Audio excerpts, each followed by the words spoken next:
Ce serait bien que ce club revienne sur le devant de la scène. Salut à tous, footeuses et footeux de la famille, c'est Thomas, je suis un grand club d'un grand championnat européen. J'ai gagné 3 championnats d'Italie, 9 Coupes d'Italie et 2 Super Coupes d'Italie. Je suis l'AS Roma évidemment, on va parler ça dans cette vidéo les amis.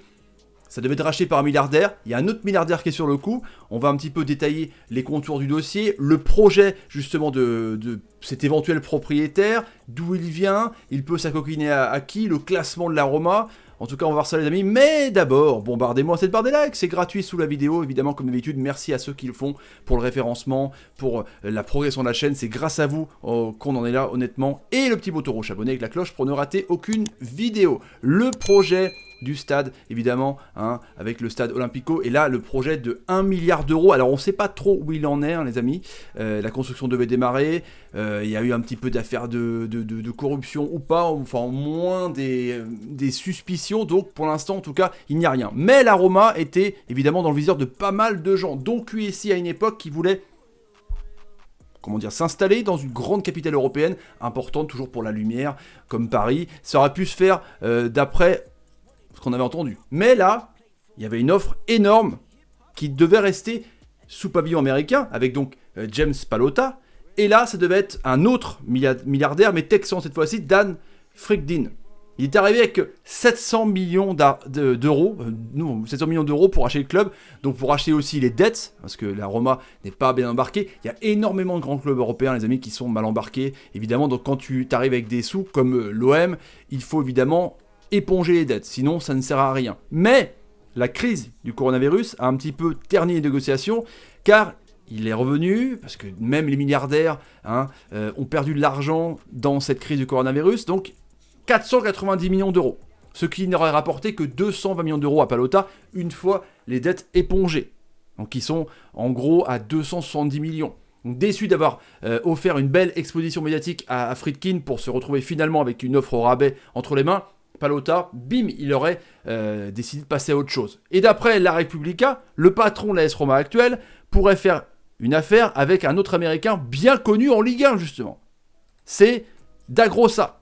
On s'en souvient, hein, qui était arrivé juste après Taverneau et M6 pour 75 millions d'euros, qu'avait après revendu aux amis de King Street, toujours des Américains à donf dans le football, et là il est chaud. Et on va voir que Dagrosa, justement, via sa société, il était déjà bien en balance pour d'autres clubs. Il veut s'installer dans le football. Tous les riches, les amis, il faut dire au bout d'un moment, Arabie Saoudite, Qatar, Américains, les fonds russes aussi, ils veulent s'installer dans le football. Parce que ceux qui ont beaucoup d'argent dans le pétrole, dans le gaz, ça va commencer un petit peu à s'estomper dans les années à venir. Et du coup, autant gagner de l'argent avant. Donc du placement. Et l'ancien dirigeant de Bordeaux donc aurait affiché un intérêt concernant un rachat du club de la Louve. Mieux, Pallotta, donc James Pallotta, serait lui aussi convaincu de pouvoir négocier un meilleur prix avec l'homme d'affaires. Donc si Dagrosa s'acoquine avec son partenaire, on va voir ça justement de Bordeaux, c'est la 31e fortune aux États-Unis, d'après Forbes, ça va être quand même du lourd. Donc Dagrosa aurait-il cependant les moyens de sortir plus de 490 millions d'euros? Pour rappel, ce dernier avait annoncé qu'il souhaitait créer un City Football Group, mais low cost. Le groupe propriétaire de Man City, où il y a Melbourne City, Montevideo City, New York City, Mumbai City, et il y avait même Nancy de contacter pour faire des clubs satellites. C'est un gros groupe. Il voulait faire un low cost. Et il dit, dans cet environnement actuel, vu ce qui se passe avec la pandémie du coronavirus, nous pensons qu'une opportunité existe de recréer la City Football Group à moindre coût. Les valeurs des clubs sont déjà en baisse, il y aura de grandes opportunités au cours des 12 prochains mois et de grandes opportunités pour acquérir des joueurs de classe mondiale à moindre coût. Mais alors qu'il ambitionnait plutôt de racheter un club en Première Ligue, on va parler de ça justement par rapport à Newcastle, la situation de Mohamed Bin Salman, Dagrosa pourrait donc finalement se rabattre sur la Serie A. Affaire à suivre parce que vu que c'est un petit peu bloqué par rapport à la chaîne, allez voir là-haut, Be Out Q qui pirate selon les informations des médias, les images de beIN Sport, peut-être qu'il va revenir sur sa première envie, c'est-à-dire Newcastle, l'ami Dagrosa. C'est un petit peu compliqué. On continue un petit peu là-haut. Reste à savoir comment ce projet pourrait être orchestré en partant de l'AS Rome. D'après toujours le quotidien italien La Repubblica, Pallotta pourrait rester impliqué dans le projet afin de le mener aux côtés de Dagrosa. classé 5ème de Serie A, c'est pas non plus une mauvaise saison. La Roma compte 3 points de retard et un match en plus sur l'Atalanta, ils sont toujours en passe pour la qualification en Champions League, qui reprend bientôt.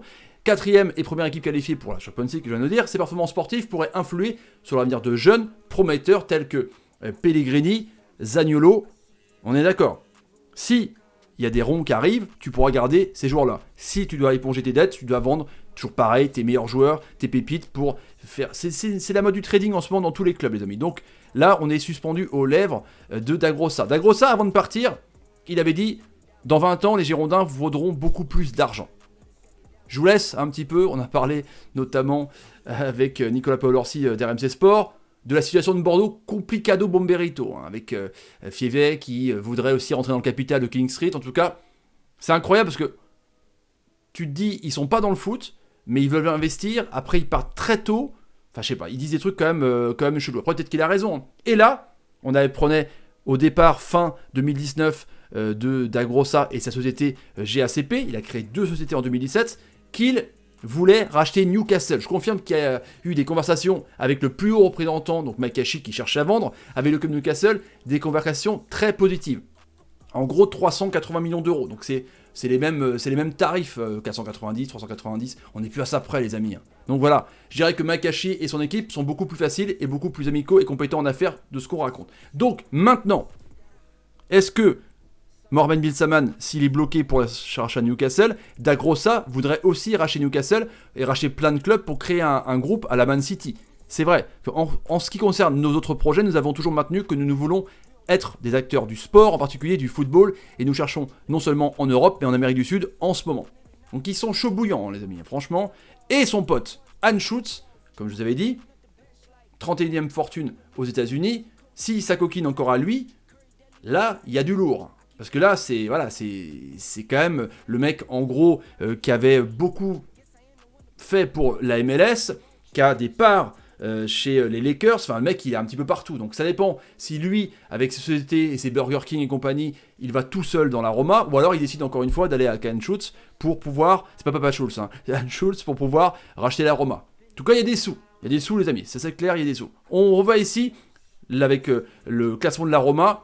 Je vous dis, c'est pas une mauvaise saison. Hein. Encore une fois, ils sont pas loin de l'Atalanta pour cette place en Champions League.